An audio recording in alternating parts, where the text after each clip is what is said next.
करते हैं। सबसे पहले मेरे साथ स्टूडियो में वरिष्ठ पत्रकार आलोक मेहता जी हैं, रास बिहारी जी है, बहुत बहुत स्वागत आपका। भारतीय जनता पार्टी से राजीव जेटली हमारे साथ जुड़ रहे हैं, टीएमसी से मानव जायसवाल हमारे साथ हैं और भास्कर चैटर्जी भी हमारे साथ जुड़ रहे हैं। लेकिन जेटली जी, ये भरोसा, ये विश्वास कहां से आ रहा है? 31 सीटें जहां आज वोटिंग हो रही है, 29 सीटें पिछली बार टीएमसी ने जीती थी। ये बीजेपी का विश्वास आ कहां से रहा है? देखिए, पहले जब टीएमसी यहाँ हुआ करती थी, मैंने आपसे दोबारा से इस बात को रिपीट करूंगा कि इतना खौफ का माहौल यहाँ होता था कि अगर हम उन्हें वोट नहीं करेंगे तो हमारे घरों में से, ये मैं शब्द बता रहा हूँ आपको, यहाँ पे कार्यकर्ताओं के, लोगों के, कि अगर हमने टीएमसी के खिलाफ एक भी शब्द बोला तो हमारे घरों से लाशें उठेंगी। ये शब्द थे यहाँ पे लोगों के, ये शब्द थे आज से 1 महीना पहले। और आज वही लोग सड़क पे खड़े होकर भारतीय जनता पार्टी जिंदाबाद के नारे लगा रहे हैं। वही लोग खुलेआम भारतीय जनता पार्टी जीत रही है बोल रहे हैं। जय श्री राम के नारे गली गली पार्कों में लगाए जा रहे हैं, सुबह मॉर्निंग वॉक में लगाए जाते हैं। दुकान पे खड़ा व्यक्ति आज जय श्री राम बोलता है। तो आज वो जो खौफ का माहौल था पूरी तरह से खत्म हो चुका है। भारतीय जनता पार्टी की सरकार बंगाल में बनने जा रही है, हम नहीं। टीएमसी के कार्यकर्ता और नेता खुद कहते हुए नजर आ रहे हैं। आप यहाँ पे टीएमसी के नेताओं से पूछिए, पूछ ही लेते हैं। मानव जायसवाल हमारे साथ है, आपको बता दें। जायसवाल साहब, इतना डरा कर रखा हुआ है क्या जनता को आपने, जैसा राजीव जेटली जी कह रहे हैं?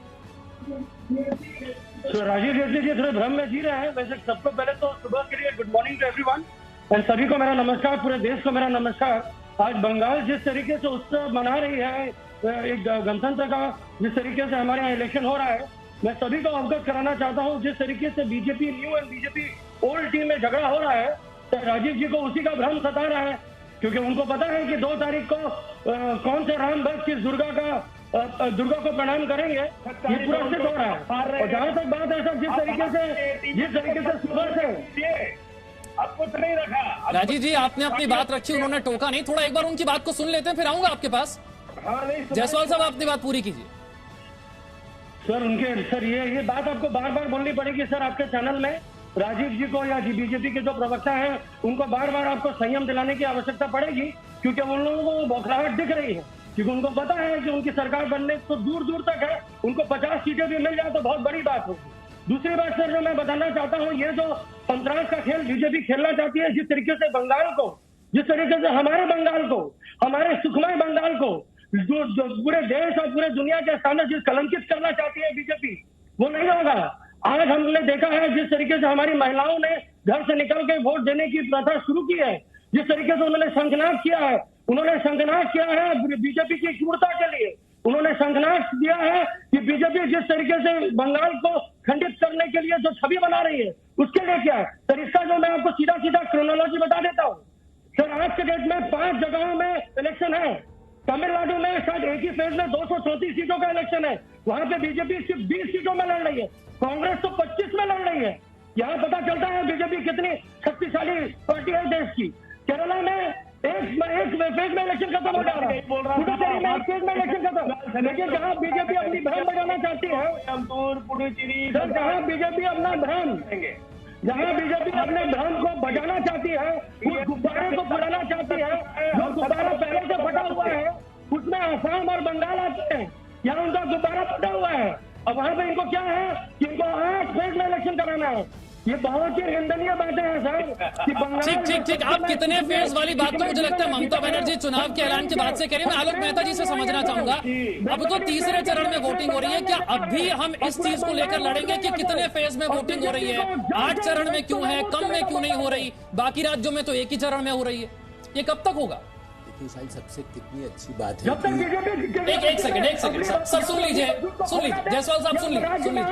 आप ही का सवाल पूछा मैंने, जरा सुन लीजिए सर, सुन लीजिए। आलोक मेहता प्लीज, आपका बहुत ही सुंदर सा प्रश्न है, ठीक, इसका उत्तर मैं देना चाहता हूँ। जायसवाल जी, आपने अपनी बात रखी, अब जरा बाकियों को बोलने का भी वक्त दीजिए, मौका दीजिए। जायसवाल साहब, आऊंगा आपके पास, अब जरा सुन लीजिए। मानव जायसवाल साहब, आपने सुना होगा, यहाँ के स्थानीय निवासी, कोई नेता नहीं है, ये स्थानीय निवासी है, दक्षिण 24 परगना के, कह रहे हैं कि टीएमसी के लोग आकर हमें धमका रहे हैं, कह रहे हैं कि आप जाइए, आपका वोट हो गया, मारने पीटने की धमकी दे रहे हैं, सुरक्षा बलों को वहां पर आना पड़ रहा है। सर, पहले तो मैं पूरे देश को अवगत कराना चाहता हूं कि जिस तरीके से वहां पे लोग, मैंने जो सेना बल जो पिछले 1 हफ्ते से वहां पे अपना मुआयना कर रही है, जो रातों से मुआयना चल रहा है, तो सर ये बीजेपी पुराने बीजेपी नए जो है इनके बीच में काफी द्वंद्व है। और सर मैं आलोक सर से कुछ बातों से सहमत नहीं हूं। उन्होंने कुछ बातें कही पिछले कुछ समय में कि किसी लोगों का नाम, किन लोगों के नेताओं का नाम लिया उन्होंने, वो उनको पता नहीं है कि वो चुने हुए नेता है। जिस तरीके से हमारे प्रधानमंत्री चुने हुए प्रधानमंत्री है, उसी तरीके से वो भी जनगण से चुने हुए आए हैं। वो सिलेक्टेड लोकसभा एमपी नहीं है। जहां तक बात है सर, जो भी कार्रवाई सीबीआई करेगी, ईडी करेगी, सब स्वतंत्र है। और क्या वो जीतने के बाद कम कार्रवाई करेगी कि हारने के बाद ज्यादा कार्रवाई करेगी? कि यही होता है जब केंद्र सरकार पूरी तरीके से दमखम से लड़ना चाहती है कि उनको किसी चीज को छुपाना है। तो सर ये कुछ पर्सनल टिप्पणियां सर वो ना करें। ठीक है, मैं आलोक जी से इसका जवाब दे लूंगा। राजीव जेटली बहुत देर से बोलना चाह रहे हैं, लेकिन जो मेरा सवाल था जायसवाल साहब, आपने उसका जवाब नहीं दिया।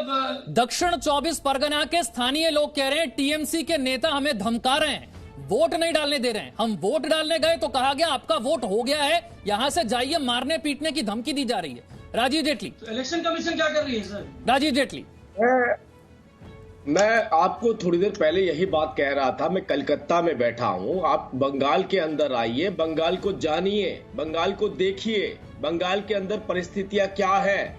मैं आज से 1 महीने पहले के माहौल की बात करूं तो 1 महीने पहले माहौल वही था जो बताया जाता है कि हमारी पार्टी के ऊपर भाईपों का राज हो चुका है, हमारी नहीं चलती है। जब टीएमसी का नेता इस बात को कबूल कर चुका है कि भाईपो और पीसी के गुंडा की वजह से हम भी जानना चाहते सर, हम भी हम भी स्वतंत्र होकर काम कर रहे हैं, तो क्या तकलीफ है सर? और आप जो झूठ बोल रहे हैं, कौन सा झूठ का पुलिंदा बनाना चाहते हैं जिसमें कुछ नहीं है? आप अगर बोलते हैं वीडियो टेप के बारे में, अरे भैया ऐसे बात नहीं समझ में आएगी। जायसवाल साहब, जेटली साहब, थोड़ा सा रुकते हुए, बीजेपी का स्थापना दिवस है, बीजेपी के अध्यक्ष जेपी नड्डा इस वक्त क्या कह रहे हैं, जरा ये आपको